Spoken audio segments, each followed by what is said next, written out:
Bonsoir à toutes et tous, j'espère que vous allez très bien. Nouvelle vidéo d'avant-match. Aujourd'hui, un duel entre Rennes et Saint-Étienne. D'habitude, c'était plutôt un duel pour l'Europe, il y a déjà quelques années. Mais maintenant, c'est plutôt un duel pour le maintien parce que c'est deux équipes qui sont dans la seconde partie du championnat. On est 13e du côté de Saint-Étienne. Après la victoire contre Montpellier qui a fait du bien malgré les nombreuses difficultés qu'il y a eu durant cette rencontre. Pour l'instant, si on regarde le nombre de points pris depuis le début de la saison, on n'est pas forcément en retard parce qu'on est 13e et on essaye de se maintenir. Contrairement à Rennes qui est une équipe surprise mais un peu dans le mauvais sens parce que les Bretons sont pour l'instant 15e de ce championnat.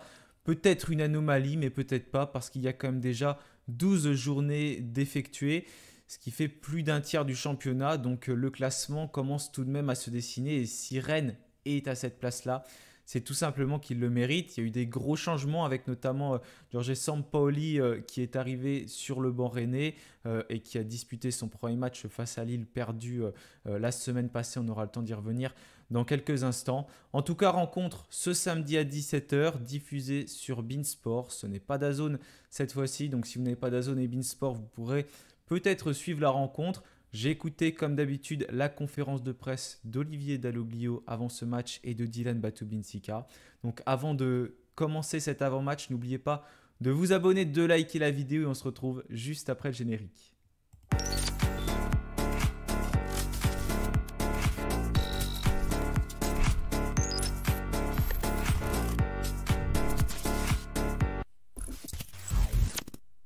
Voilà, encore une fois, Olivier Dalloglio s'est présenté devant les médias, ça c'est la tradition et c'est normal. À quelques jours, quelques heures de la rencontre, là un petit peu plus de 48 heures, vu que c'était ce jeudi midi, c'est toujours ce que l'on attend en fait, que Olivier Dalloglio fasse le point sur les absences qui sort vers midi et demi sur le compte Twitter X maintenant de l'AS Saint-Étienne et la conférence de presse qui a duré un peu plus d'une demi-heure qui est sortie durant l'après-midi. Donc Dalloglio a fait le point sur les absents. On a une mauvaise nouvelle, c'est Augustin Broquier qui ne va pas être présent. J'ai écouté ensuite la conférence de presse et il dit vraiment qu'il ne sera pas là. A ressenti une douleur sur un démarrage et ne jouera pas ce match. Je crois que c'est en haut du quadriceps de mémoire. Il n'a pas encore passé d'examen parce qu'ils attendent. Quand il y a une blessure au niveau d'un muscle, il faut toujours attendre un petit peu avant de faire des examens pour que ceci soit le plus précis possible. On a toujours un problème avec le genou de Masson. Donc là, il a précisé ensuite, parce que là, je vous copie-colle ce qu'il y a sur le compte Twitter de Saint-Étienne. Pour Masson, il n'y a pas encore eu de décision de prise, mais c'est toujours assez enflé. Donc il va falloir attendre un petit peu avant de prendre une décision. Sinon, les retours de Briançon et de Thomas Monconduit sont encourageants. J'ai l'impression d'écouter la même chose chaque semaine concernant ces deux joueurs qui ne seront pas dans le groupe, même si ça va être progressif les concernant. Donc tout de même pas mal d'absents du côté de Saint-Étienne parce que quand on regarde et qu'on fait le point, on a toujours Michael Nadé, même si ça évolue positivement et potentiellement il y aura peut-être un retour plus tôt que prévu contre Marseille. Donc ça, ce sera à surveiller. Je rappelle que c'est la semaine prochaine, le dimanche soir, je crois, à 20h45. Donc touché au niveau du ligament latéral externe durant le derby. Donc depuis, on a cette défense. Depuis, il n'y a eu qu'un match. Abdelhamid Batubinsika et ce sera vraisemblablement le cas une nouvelle fois ce samedi. D'ailleurs, Dalloglio a parlé d'Abdelhamid en conférence de presse, du fait qu'il lui avait enlevé le brassard de capitaine, notamment pour que ça l'apaise un petit peu, qu'il prenne moins, qu'il stresse moins avec ce brassard, même s'il a toujours ce rôle de leader dans le vestiaire, comme Batubinsika l'a précisé, rôle de leader naturel, joueur qui prend la parole, on l'avait vu d'ailleurs aussi durant le derby. Donc je vous relais les mots qui ont été dits bien évidemment. Thomas Monconduit donc absent, Augustin Broquier donc musculaire absent aussi, Anthony Briançon toujours en phase de reprise, en vérité j'ai mis Thomas Monconduit aussi tendon cuisse mais c'est phase de reprise. Ben Old ligament latéral, c'est pareil, ça évolue positivement pour lui mais bien évidemment il va falloir encore patienter certainement quelques mois. Et puis Masson touché au niveau du genou. Je rappelle que les joueurs que je surligne en blanc, c'est parce que on n'est pas sûr qu'ils ne seront pas présents dans le groupe. Donc pour l'instant, je laisse les choses comme ça. Mais 5 voire 6 absents du côté de Saint-Étienne. Après, il y aura des choix également. Il y a des jeunes de la réserve notamment qui se sont entraînés cette semaine. Donc potentiellement une place en plus, hein, notamment avec l'absence de Boaké. On sait que Olivier Dalloglio prend souvent 18 joueurs. Donc on va voir ce qui va être fait en tout cas pour cette rencontre. Au niveau de Rennes, on a un défenseur central d'absent, Seydou Alidou, qui s'est blessé lui durant la rencontre précédente face à Lille. Rupture du ligament croisé, donc fin de saison pour lui. Il est sorti à la 18e minute de jeu, donc une très mauvaise nouvelle pour les Rennais, mais c'est le seul absent de cette équipe puisque les Rennais vont pouvoir compter normalement durant cette rencontre sur un effectif qui sera complet puisque Jorge Sampaoli, pour sa première au Horizon Park, va pouvoir compter sur l'intégralité de ses joueurs. Attention, Rennes est une des meilleures équipes à domicile, une des meilleures équipes, n'est pas une des pires équipes en tout cas à domicile de ce début de saison. On sait que Sampaoli va avoir à cœur bien sûr d'aller chercher un bon résultat. Normalement le parquage de Stéphanois sera complet, donc ça c'est quand même une plutôt bonne nouvelle pour nous. Je suis en train de vérifier en même temps parce que je vous dis 18 joueurs convoqués dans le groupe. Non, c'est pas 18 joueurs, c'est 20 joueurs qui prennent l'habitude d'Alloglio. Ce n'est pas 18, ça c'était en Ligue 2. J'ai gardé cette habitude-là, donc non, c'est pas 18, c'est bien 20 joueurs. Voilà en tout cas pour les absents du côté de Rennes. Donc une seule absence à prévoir.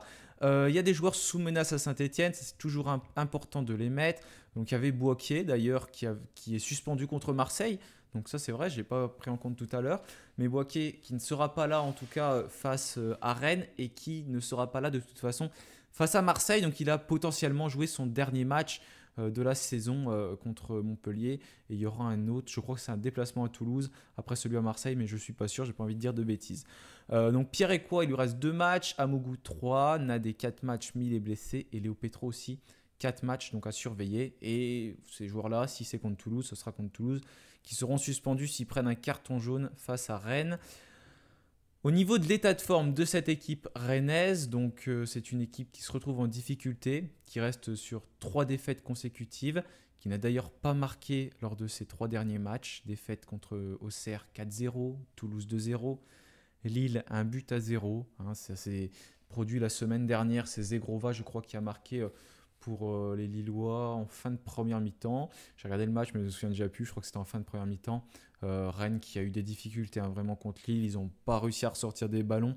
Pourtant il y a du talent dans cette équipe, on le sait, il y a des sacrés joueurs.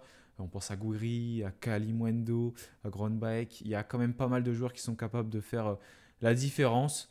Seydou d'ailleurs c'est une très mauvaise nouvelle pour eux, le défenseur central, parce qu'il jouait quasiment l'intégralité des matchs depuis le début de la saison. Il s'est véritablement en tout cas fait une place dans cette équipe rennaise. Jorge Sampaoli, on sait qu'il va aussi vouloir emmener son schéma de jeu, une autre manière de procéder. On sait que c'est un joueur un entraîneur qui est assez électrique.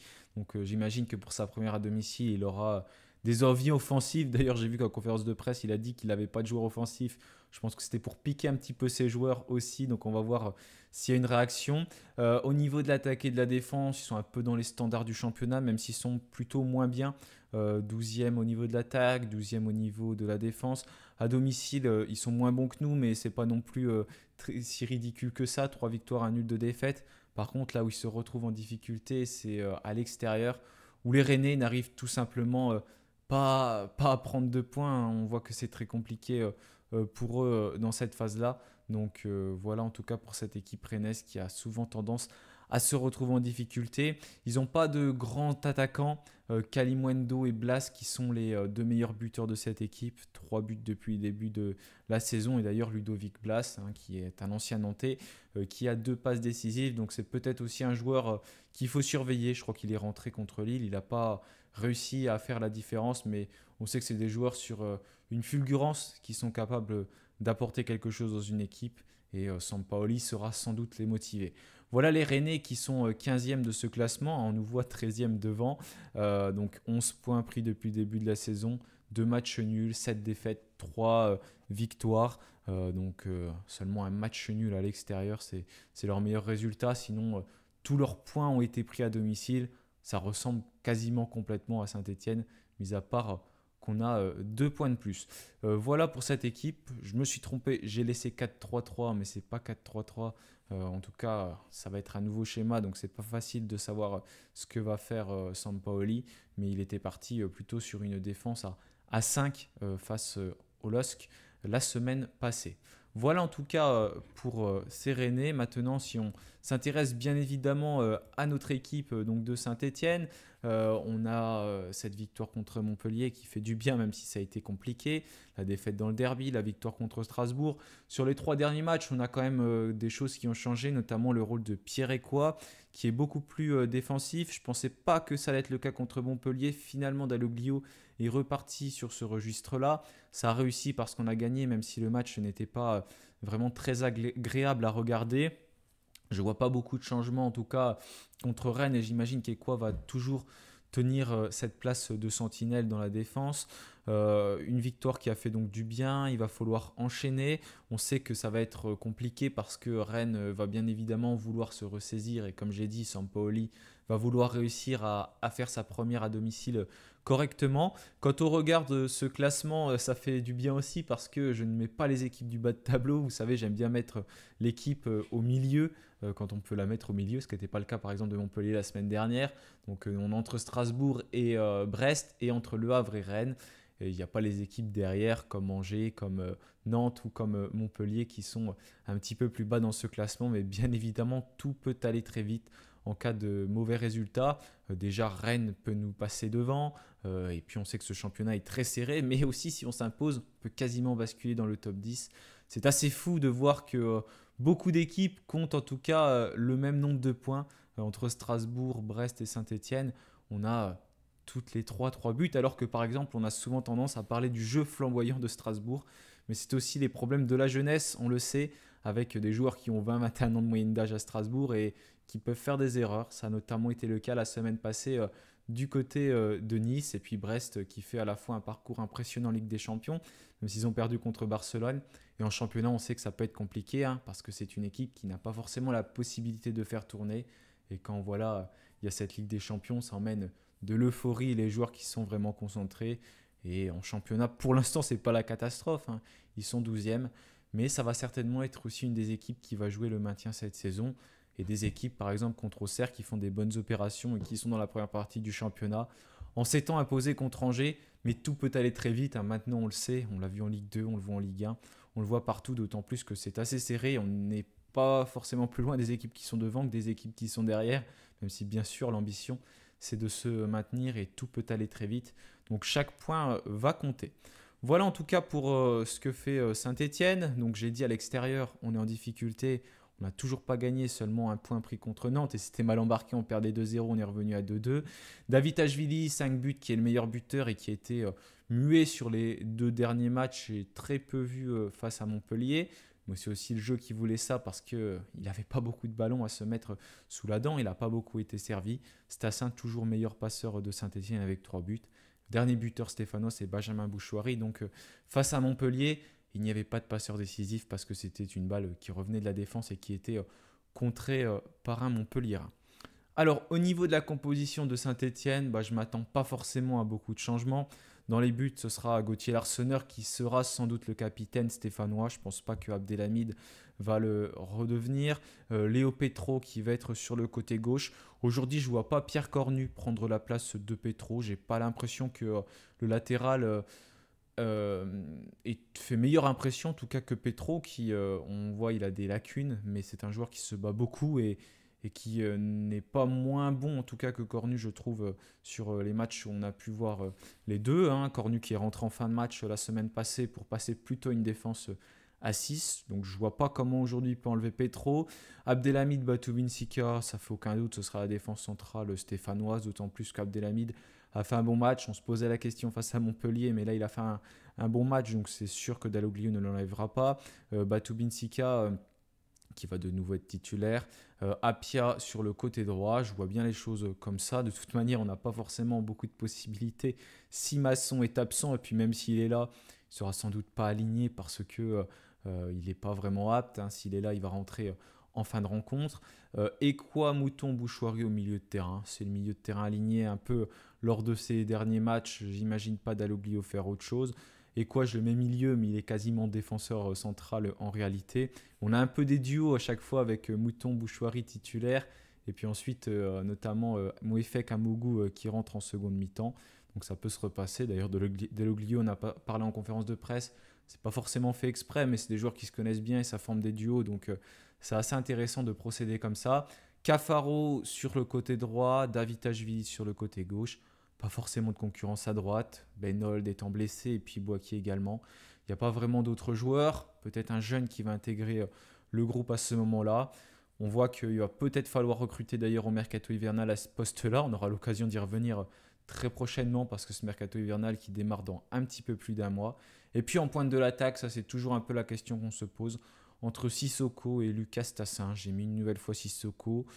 Pas forcément par préférence, mais parce que je pense que le choix de Dalloglio se portera là-dessus. C'est un petit peu une intuition et c'est ce qu'il a fait contre Montpellier. Et on a gagné, même si Sissoko n'a pas marqué. Mais je vois bien en tout cas Sissoko de nouveau titulaire. Comme d'habitude, j'attends votre composition, votre avis sur la rencontre en commentaire. Sur la rencontre, avant de disputer cette rencontre, votre pronostic. N'hésitez pas à mettre tout ça et puis nous, on va se retrouver pour le débrief de cette rencontre. En attendant, je vous souhaite une très belle soirée, une belle fin de semaine et puis à samedi soir. En tout cas, comme d'habitude, allez les Verts. Salut à tous.